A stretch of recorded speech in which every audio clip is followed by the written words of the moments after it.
A World War II mystery which more than 70 years on remains unsolved. The events of the 18th of April 1944 over the south coast have inspired books and sparked debate ever since. So what really happened to the Exbury bomber? Early morning. A German Junkers bomber takes off from an airfield in central France.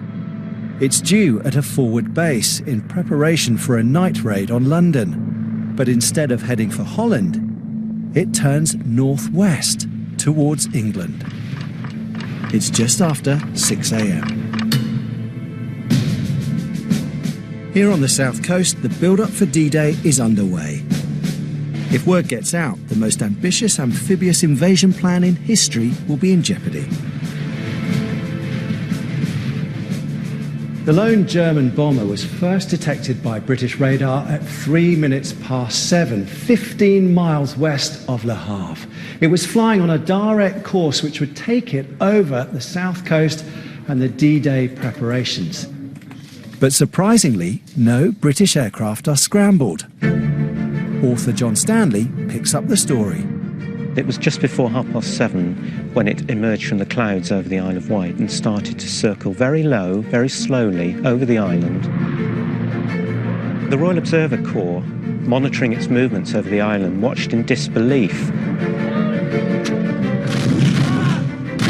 It was attacked on numerous occasions by anti-aircraft fire, and interestingly, each time that it was attacked, neither did it return fire nor try to evade the gunfire. Instead, it fired a series of red distress flares. After circling the island, the Junkers crosses the Solent to the Hampshire mainland, continuing to signal with flares, also known as Very lights. A young Maldwyn Drummond watched from his bedroom. I can see it almost as if it happened yesterday. We heard machine gun fire outside the window and rushed to the window, of course the one thing you shouldn't do, and saw these two Typhoons shooting at this bomber. It had one engine on fire, and I remember it fired a Very light. I've never seen anything so close, because literally you almost felt you put your hand out the window and you touched one of the planes. My father said, "Come on, boys, you hop into the car and we'll drive over and see. I think it's somewhere near Exbury it will have landed." So we pursued it. By 1944, Exbury had been commandeered by the Navy. Named HMS Masterton, it was involved in the planning of D-Day and the temporary home to hundreds of servicemen. Amongst them, dispatch rider Sam Mundy. I saw it, and I saw the German markings, and I thought, it can't be so.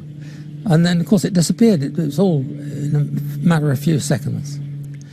I went back into the hut and said to the lads, "Did you hear that noise?" Said that was a German plane. We were arguing the toss, and the plane came back again. With an engine still on fire, the Junkers wheels around Exbury's water tower, now in a shallow descent.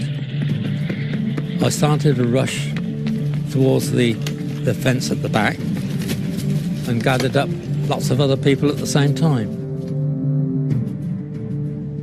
I hadn't got any idea what I was going to do when I got there, to be quite honest. I did the best I could when I was there. Racing to the scene in a car with his father, Maldwyn Drummond can see where the bombers come down. You could see a plume of smoke over the top of those trees. Goodness knows what was happening in the fuselage. It must have been pretty horrific.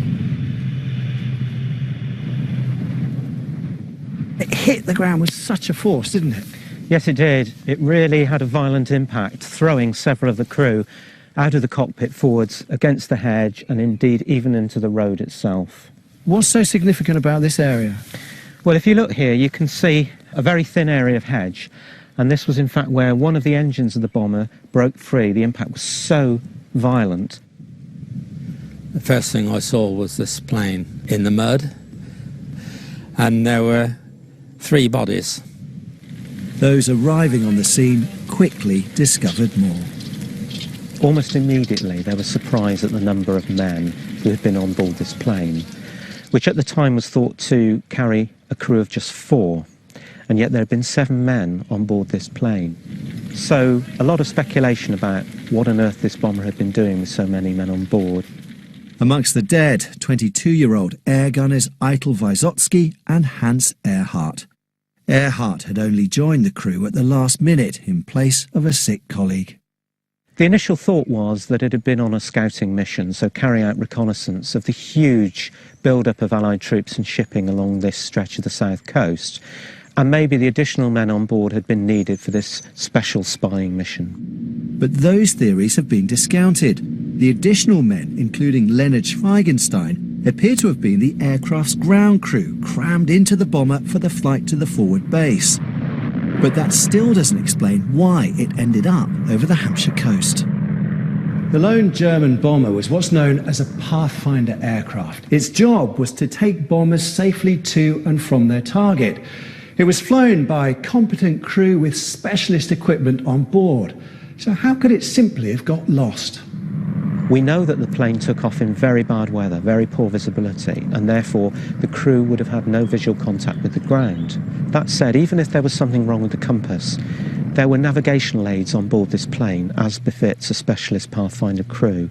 So direction-finding equipment to enable them to home in on beacons. It's absolutely inconceivable that all of this could have gone wrong at the same time on the same flight. And there's another mystery. If the German bomber was picked up by British radar, why was nothing scrambled to intercept an enemy aircraft heading directly for the D-Day preparations? The combat log of one of the Typhoon pilots shows that the bomber was only discovered by chance.